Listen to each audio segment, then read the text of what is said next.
এই গরমে বিগত 2 মিনিট ধরে ক্লিপটা খুঁজতে খুঁজতে লাস্টে গিয়ে দেখি যে ক্লিপটা এখানে রাখা আছে।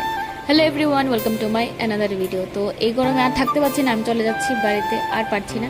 তো রেডি হয়ে যাচ্ছিলাম, এখানে রেডি হয়ে বের হয়ে পড়েছি, চলে যাচ্ছি একটু বাড়িতে। আর তার আগে আমি যখন অটোটা দিয়ে যাচ্ছিলাম তখন গিয়ে দেখলাম যে নতুন ব্রিজটা আবারও বন্ধ আছে, এখন আবার পুরোনো ব্রিজটা দিয়ে যাওয়া হচ্ছে। এটা তো আমি জানি না, কালকে দেখলাম।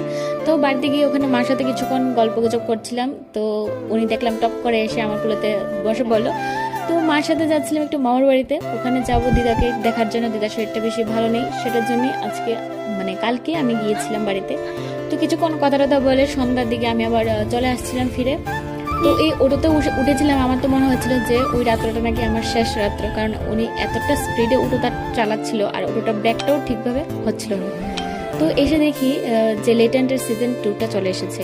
তো তারপর আজকে সকালের ভিডিও এটা ফ্রেশ ট্রেশ হয়ে নিয়েছি ঘুম থেকে উঠে। আর যেহেতু আজকে ছিল রবিবার, তো সেটার জন্য আজকে চিকেন রান্না করা হয়েছে।